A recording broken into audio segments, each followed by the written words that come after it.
Mani sauc Sandris Laizāns. Es esmu Tērvetes vīnu saimnieks un vīndaris.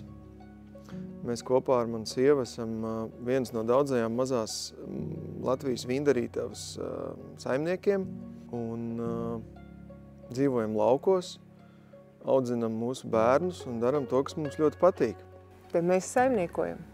Mēs sākām šajā vietā pastāvīgi dzīvot kopš 2009. Gada vasaras un mantojām augļdārzus, ābeles un ogu krūmus un, protams, ka bija lielas ābolu un ogu ražas un spiedām sulas rudenī un pasterizējām šīs sulas un kaut ko sākām likt arī raudzēt vīnā.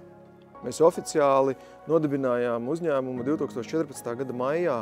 Pie mums brauc dažādi viesi no ļoti tālām valstīm un vietām, ja, un vienkārši izbauda to, kas šeit ir. Ja, un lauki šodien jau ir tāda pavisam cita vērtība nekā 10 gadus atpakaļ. Ja. Pilnīgi noteikti. To mēs tā uz savus ādas pat esam pārbaudījuši. Ja.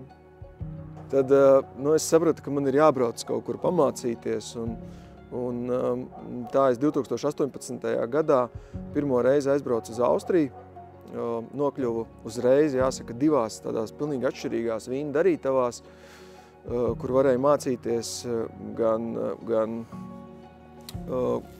kā var pagatavot absolūti bioloģiskus vīnus, ja, gan arī mācījos un redzēju, kā top klasiskie. Bet sākām jau veidot gan pussausus, gan sausus, gan saldus, gan pussaldus vīnus, gan arī dzirkstošos vīnus. Pēc pirmā rudens, 2019. Gada vasarā sākām veidot paši savu vīnogu dārzu. Šodien lielākais izaicinājums mūsu gadījumā ir prast apvienot šo te sākotnējo hobiju, kurš ir pāraudzis jau tādā diezgan pamanāmā, gribās teikt mazā, bet vairs jau varbūt nemaz netik mazā uzņēmē darbībā, jo mums vairākas reizes ir sanācis tā, ka no kaut kāda defekta mēs esam radījuši efektu, pārvēršot to visu tādā pozitīvā pieredzē. Ja? Piemēram, viens no tādiem piemēriem, varbūt esat pamanījuši, mums sortimentā ir ziemas vīns. Jo lielā mērā visur ir karstvīni, vai ne? Dažādi karstvīni, ja? Bet mums ir ziemas vīns. Un tajā sezonā mēs uztaisījām etiķeti aveņu ķiršu karstvīns vai ķiršu aveņu karstvīns. Tam nebūtu nozīmes, bet katrā ziņā nepārprotami uz etiķetes lieliem burtiem parādījās vārds karstvīns. Ja? Savukārt ātri taisot etiķeti, kuru man pat atsūtīja pārlasīt, arī es viņu pārlasīju un sniedzu savu akceptu drukāšanai.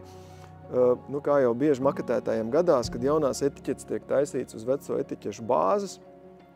Un, protams, ka apakšā maziem burtiem, tur, kur ir svarīgās lietas par vīnu, ja, tātad tas, ka vīns ir satur sulfītus, ja, tātad bija arī norāda, ka pasniegt šo vīnu atdzesētu, ja, kas bija saglabājies no citiem vīniem. Ja, tātad augšā lieliem burtiem aveņu ķiršu karstvīns, apakšā pasniegt atdzesētu.